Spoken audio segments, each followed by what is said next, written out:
I'm so excited to invite Lucy Tancredi. She is the Senior Vice President of Cognitive Computing of a financial software and data firm, FactSet.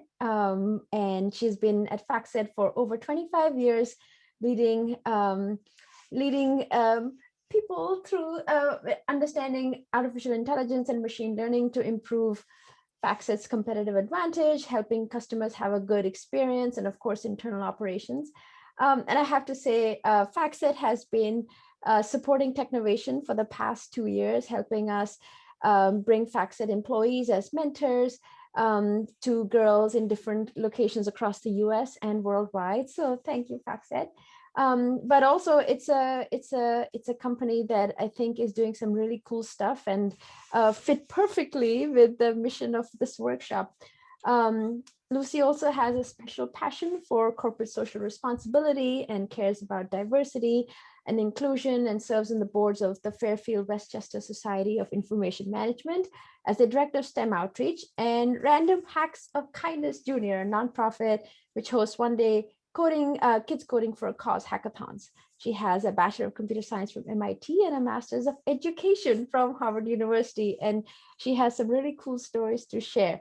But my favorite part is the title of our talk, which is How to Become a Millionaire. So welcome, Lucy. Thank you very much. Let me share my screen. I guess this is the one I want to share. Can you guys see that? Yep. Great.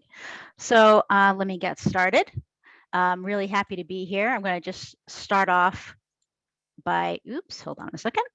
There we go. Just some real quick about me. So I run the AI group at a company called FactSet.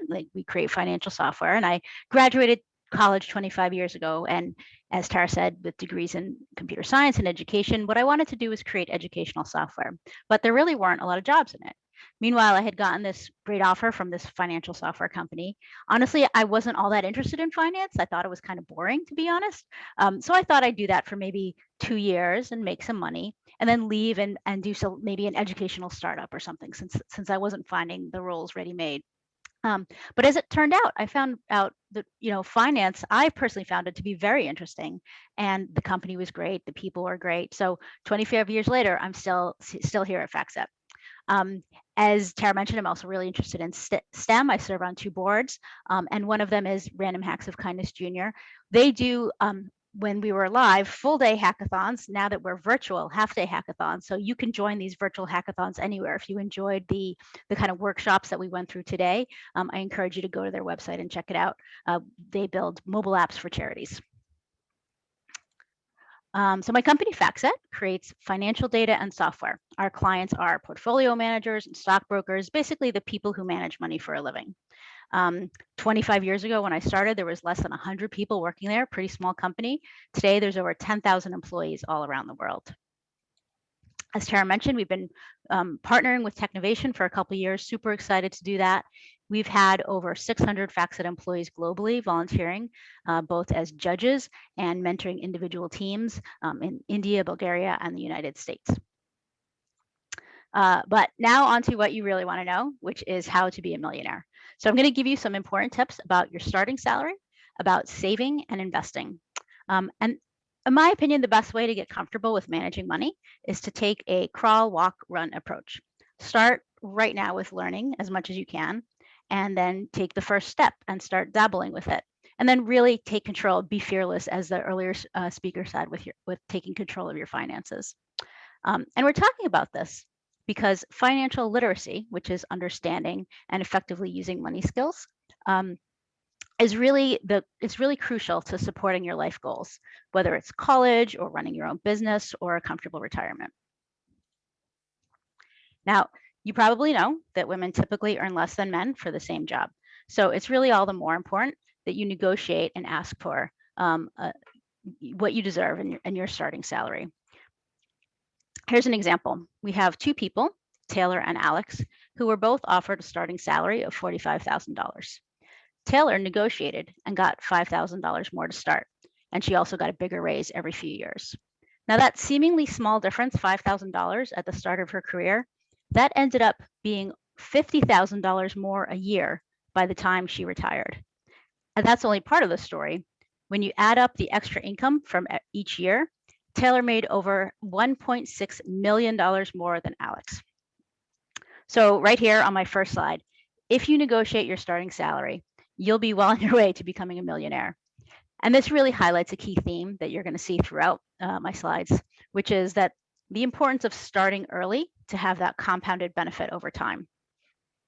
Now, I know women often aren't as comfortable negotiating, but it's important to know that oftentimes employers are expecting you to negotiate, especially when you're getting a new job or if you haven't had a decent raise in a while. And as long as you do it in the right way, go in there, be professional, be positive, be calm, and be prepared with good reference points. There's websites like Glassdoor that you can do some research on what typical salaries for your job in your area are. So if you go in with some reference points, you'll have a good chance and really nothing to lose. It turns out that of the people who ask for a higher salary, who negotiate their salary, 75% of those people actually get it. The next critical salary tip is knowing which degrees lead to high-paying jobs. Of course, there's a number of factors to consider when deciding a major or a job, what you like, what you're good at, what gives you the work-life balance you want. But one of those factors to consider absolutely is how well it pays.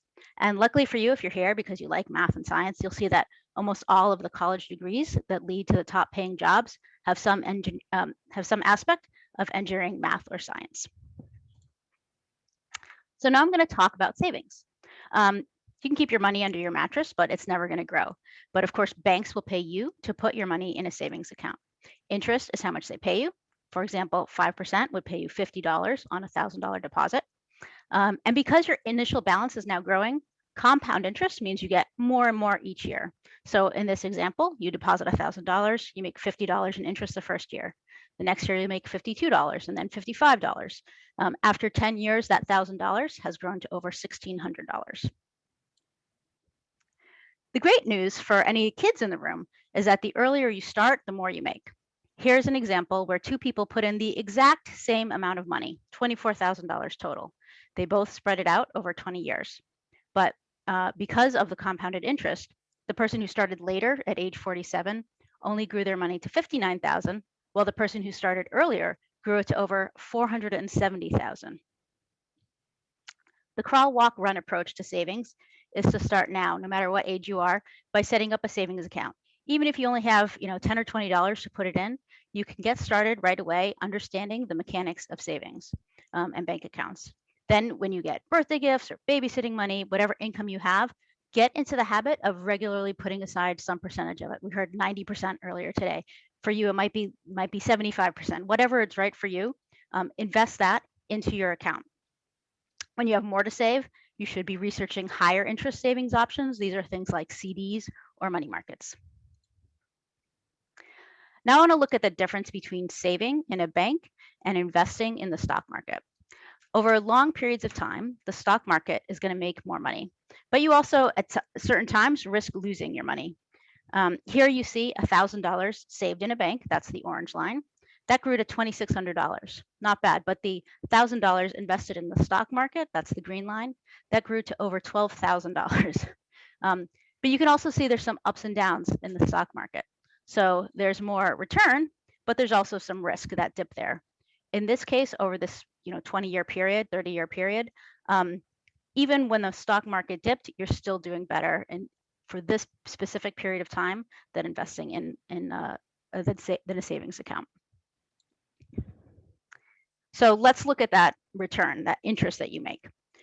Historically, over the last 40 years, savings accounts and banks averaged around 4%, and stocks averaged around 11%. This is over like a 50-year time period. But in any given year, these numbers fluctuate. And unfortunately, right now, savings interest rates are at an all-time low. I mentioned CDs, they pay the most, but they lock your money up for a period of time. Right now, a one-year CD, it's not paying anything close to 4%. It's only paying 0.6%. I found one savings account that paid 0.25%. It required a $250,000 daily balance. So when you look into bank accounts, you need to look and see, do they have any minimum balance? Are they going to start charging you a fee if you dip below that balance? That's really critical if you're starting like your first savings account. What about a regular savings account with no minimum requirement?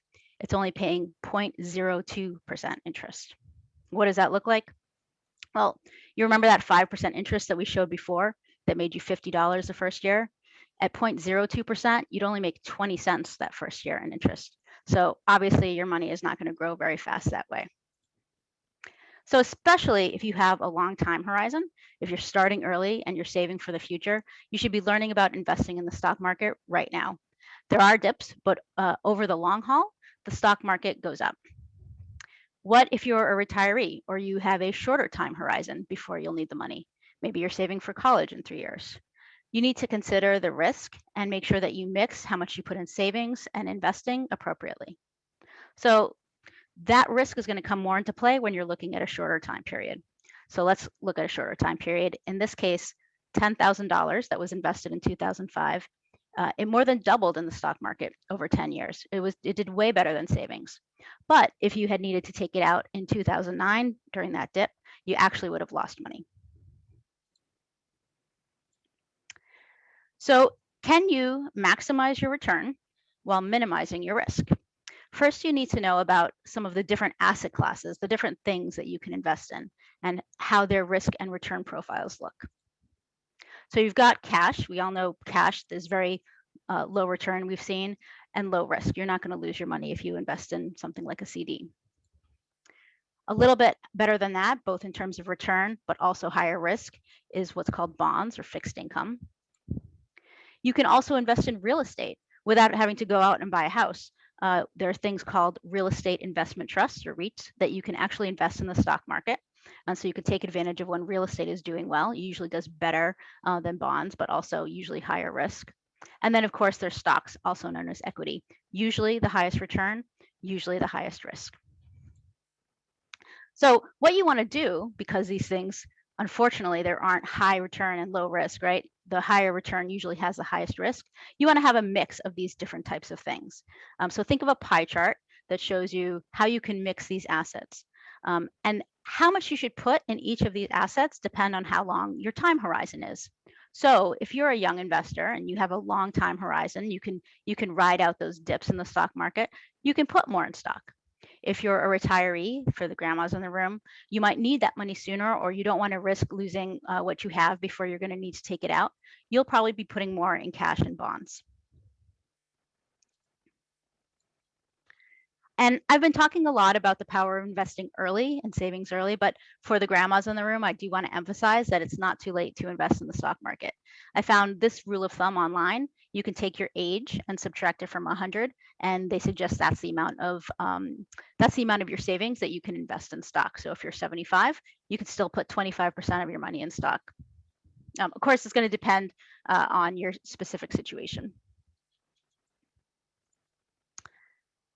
The important thing to note is that although stocks usually do better than real estate and real estate than bonds, things will fluctuate from year to year. Some years, bonds will return more than stocks. It's really hard to predict the future. So the key is to diversify. And we saw how you want to spread out your savings across different asset classes like stocks and bonds and real estate and cash. But you should also diversify across industries. Some year technology is going to do great. Some years healthcare will do better. You should diversify across regions and across companies. Maybe you want to take advantage of Pfizer. You want to invest in Pfizer because they're making a COVID vaccine, but so are Moderna and AstraZeneca and Johnson & Johnson. If you are able to spread your investment across multiple companies, that ensures that you won't risk it all if one of them doesn't work out. So now it probably seems like there's a lot to learn, and there is. But the good news is that you don't have to become a finance or business expert to get the benefits of investing in the stock market. And that's because of something called passive investing. This is the last thing I'm going to talk about. Typically, when we think about investing in the stock market, we think about active investing. This is the typical buy and sell individual stocks, sometimes day trade, try to beat the market. You're either spending a lot of your own time and research to figure out how to do this, or you're paying a professional to do that and buying like a mutual fund or hiring a stockbroker, which ends up costing you more. But there's the other alternative is called passive investing. And this doesn't try to beat the market. They just try to track the market, kind of ride out those ebbs and flows of the market. And you can do this with things called index funds and ETFs, or exchange traded funds. Passive investors generally have a buy and hold mentality. They're investing for the long term. And luckily, there are tools called robo-advisors that can help you.